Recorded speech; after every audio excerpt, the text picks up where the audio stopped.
우리는 물리학을 짝사랑한다고 생각해요. 너무 아름답고 너무 많은 걸 그 안에서 알아내고 싶은데 물리학이 너무 콧대가 높아갖고 마음을 허락하지 않아요.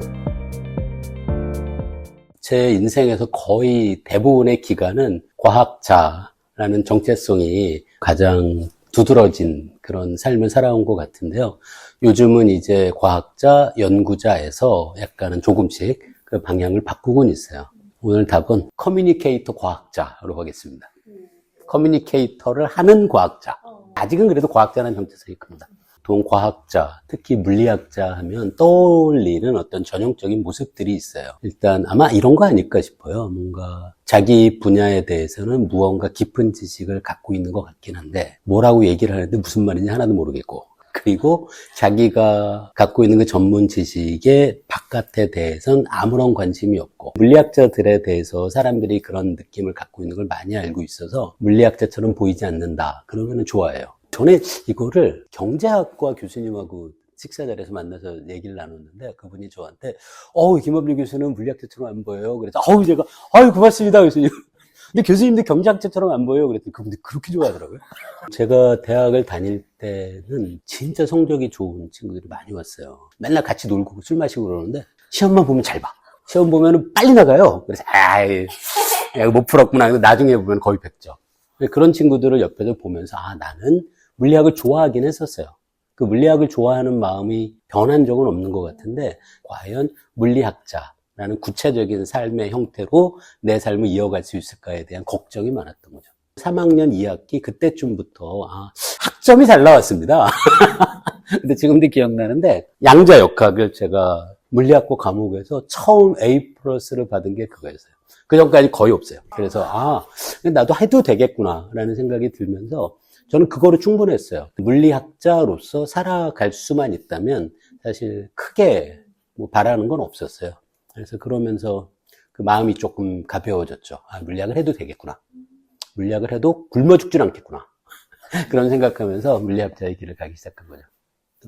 물리학자들이 물리학이 아름답다라고 하는 게 당연히 우리가 그림을 보면서 아름다움을 느끼거나 또 음악을 들으면서 아름다움을 느낄 때의 아름다움하고는 아무래도 좀 다르겠죠. 근데 그게 어떤 느낌이냐면 내가 이해하고자 했던 그 현상이 너무나도 명확하게 직관적으로 이해가 되는 순간이 간혹 있어요. 그때 그 느낌이 정말 짜릿해요.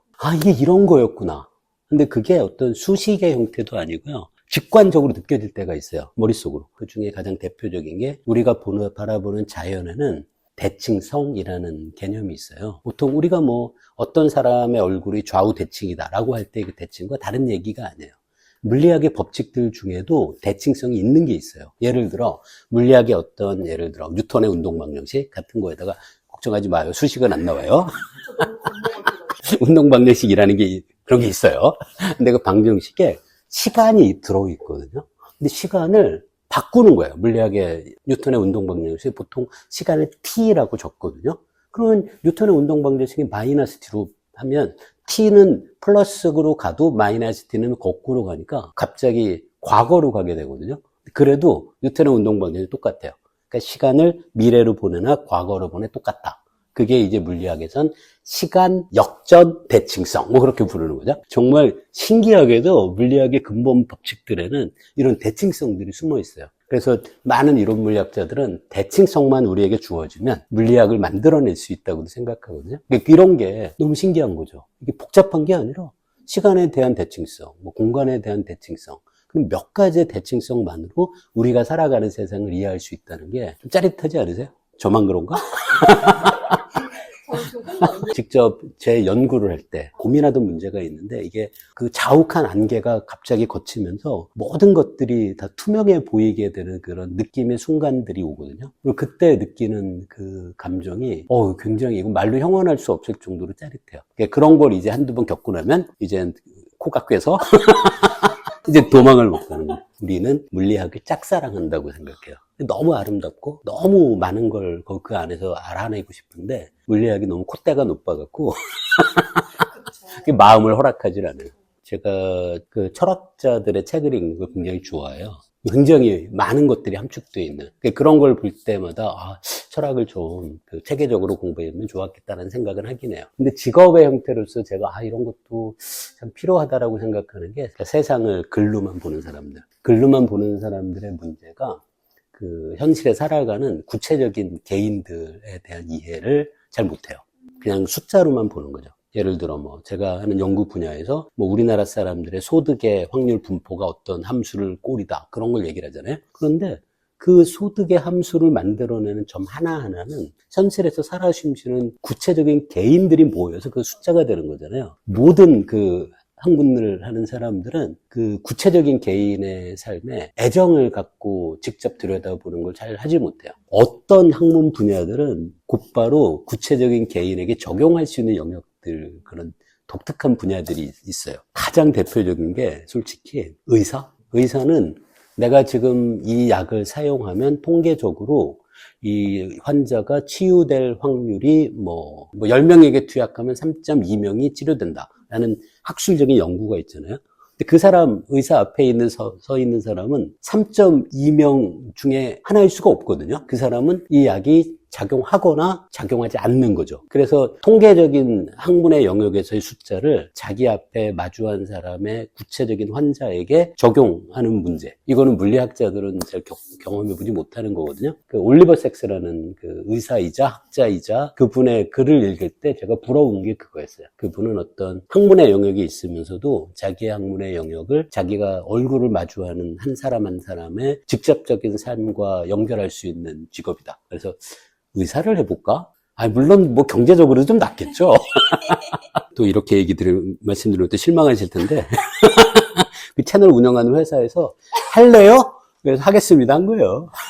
그런데 그때는 전에도 그런 비슷한 얘기를 어디서 한 것 같은데요. 그 생각은 있었어요. 사실 모든 학문 영역들은 너무 세분화가 돼 있잖아요. 그래서 제가 만약에 물리학 학술지에 논문을 한 편 쓰면 솔직히 1년 동안 전 세계에서 제 논문을 꼼꼼히 읽어볼 사람들은 이거 업계 비밀인데 정말 획기적인 논문이 아니라면 10명 정도예요. 제가 그렇게 힘들게 연구를 해서 논문을 쓰면 10명 정도 읽어요. 그래서 학계에서 예를 들어 작년에 쓴 논문이 1년 안에 100편의 다른 논문에서 이 논문을 인용했다. 그런 논문이면 대박이에요, 대박. 1년밖에 안 됐는데 논문 100편에서 인용했다고? 그러다가 이제 유튜브는 제 범준의 물리다 콘텐츠가 일주일에 조회수가 한 5만이다. 그러면 이번에 뭘 잘못했지? 그러거든요.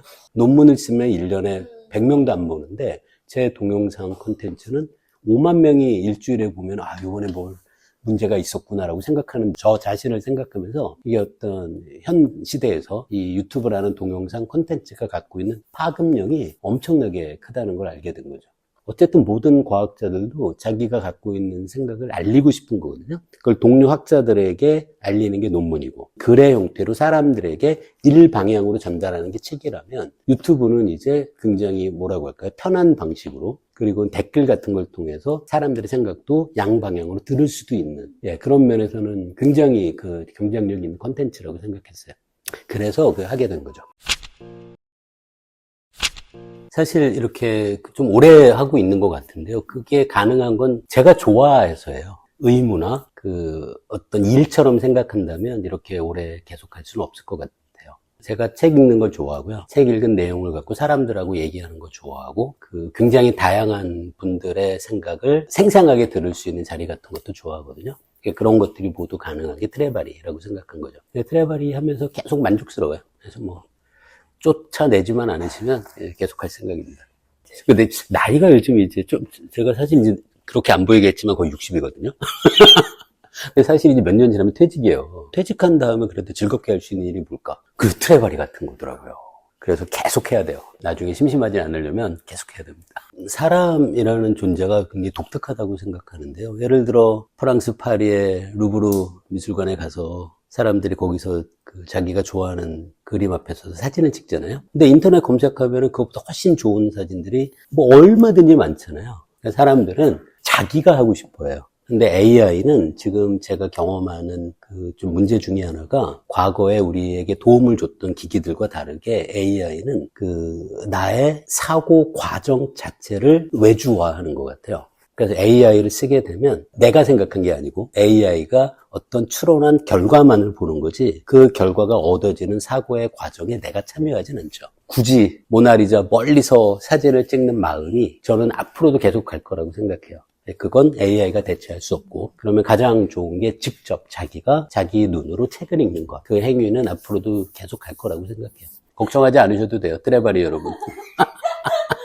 그 과학의 눈이라는 클럽 이름을 처음 정할 때 생각한 것도 과학을 눈으로서 사용해서 이 세상 모든 것들을 보는 것. 그게 이제 우리 모든 사람들이 저는 갖춰야 될 눈이라고 생각하거든요. 굳이 과학이어야 할 필요는 없어요. 근데 과학도 눈으로 활용하면 우리가 마주하는 세상의 여러 다양한 면들을 훨씬 더 풍성하게 이해할 수 있는 건 분명하죠. 그게 어떤 그 눈인지, 과학자들이 세상을 볼 때 사용하는 생각의 방식은 어떤 건지 같은 것들은 우리가 쉽게 구할 수 있는 대중과학 책으로도 얼마든지 그 느낌은 받을 수 있다고 생각하거든요. 그런 면에서 많은 사람들이 그 과학책을 읽는 것, 그게 저는 이 세상을 더 합리적인 세상, 더 말이 안 되는 일이 줄어드는 세상, 그런 걸로 만들기 위해서 필요하다고 생각해서, 그리고 이런 활동들이 필요하다고 생각하는 거는 맞습니다.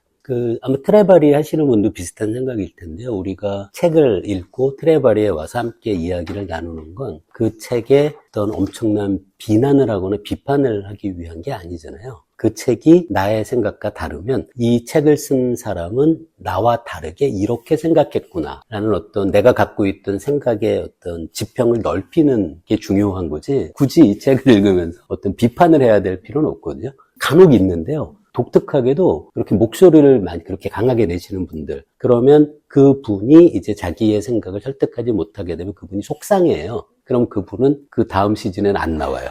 뭐 어떻게 보면 약간 시간이 지나면서 약간 마음이 무른 사람들만 남은 것 같긴 해요. 근데 아마 트레바리 다른 클럽도 그런 분위기는 있으면 많을 것 같긴 해요. 이게 우리가 책을 읽고 얘기하는 게, 이렇게 생각할 수도 있구나, 라는 것만 얻어도 저는 큰 그 가치가 있다고 생각해서 그 사람들이 토론 시간에 이렇게 제 클럽에서도 싸우지 않아요. 제가 그 전공 분야가 통계 물리학이라는 분야인데요. 입자들이 막 있잖아요. 입자들 사이에 서로 상호작용이 있으면 온갖 재밌고 희한한 현상들이 많이 일어나요. 근데 만약에 입자들이 서로 영향을 주고받지 않고 따로따로 있다면 흥미로운 현상이 없거든요. 그런 것과 지금 말씀하신 사람들 사이의 연결을 통해서 어떤 우리가 원하는 변화를 만들어 간다라는 것이 제 전공 분야에서 자연 현상을 바라보는 관점하고 그 유사성은 분명히 있죠. 사람들의 연결이 반드시 큰 변화를 일으킨다라고 이렇게 확신하기는 어려울 것 같고요. 하지만 변화가 만들어지기 위해선 어쨌든 연결은 필요하다라고 바꿔서 생각하면 그거는 100% 맞는 얘기죠. 그래도 무언가 하려면 그럼 시작은 사람들을 서로 소통하게 하고 연결을 하게 하는 거다라는 거는 100% 맞는 얘기라고 생각하는 거죠. 트레바리는 직접 얼굴을 보잖아요. 같은 분을 다음에도 보고 또 보고 그런 것들이 이어지니까 좀 더 어떤 친밀한 관계, 어떤 그런 것들이 계속 유지될 수 있는 게 아주 장점이죠. 사실 트레바리에 오는 분들의 갈증이 책도 물론 있지만 그것보다는 사람을 만나는 거라고 생각하거든요. 그거는 뭐 유튜브가 대체하겠습니까? 그러니까 당연히 트레바리의 이런 방식이 사람들에게 어필을 하는 게 당연하죠. 매번 올 때 그 멤버분들이 쓰신 독후감들을 읽어보는데요. 독후감을 정말 잘 쓰시는 분들이 있어요. 본인의 생각을 어떻게 이렇게 글로 멋있게 표현했을까라는 것들을 느끼는 순간, 그거는 굉장히 제가 좋아하는 순간이고요. 과학을 전공하지 않은 분들도 굉장히 많아요. 근데 그 분들이 함께 과학 얘기를 진행할 때 그분들이 보여주는 어떤 생각의 흐름? 굉장히 참신할 때가 있죠. 와, 이 과학 얘기는 이거였는데 이 내용으로부터 이런 생각까지도 할 수 있구나. 그런 것들을 볼 때마다 짜릿짜릿합니다. 지금 딱 떠오르는 건 별로 없는데 이런 생각이면 좋겠어요. 과학의 눈 알고 보니까 별거 아니네. 그래서 이게 뭔가 과학자들만 갖고 있는 독특한 생각이 아니라 과학의 눈에서 책을 읽으면서 각자가 장착하게 된 어떤 시각이 이게 우리 세상을 바라볼 때 어떤 곳이라도 적용할 수 있다는가? 그런 생각을 하면 좋겠습니다. 그게 사실 별거 아닌데 그러면서 스스로 장벽을 세우고 그걸 넘어서는 걸 두려워하는 거예요. 딱히 과학이라고 어렵겠어요. 솔직히 인문학보다 쉬운데 말이 새 시즌 멤버지 제가 알기로 2명만 바뀌었습니다. 어쨌든 이번에 그 과학의 눈 25번째 시즌이 이제 오늘 시작하는데요. 새로 오시는 분들이 그래도 있으니까 저도 이렇게 가슴 설레면서 기대하고 있고요. 이번 시즌도 지금까지의 24 시즌처럼 그 멤버분들과 적극적으로 토론하고 그리고 소통하고 하는 자리가 계속 이어지면 좋겠습니다.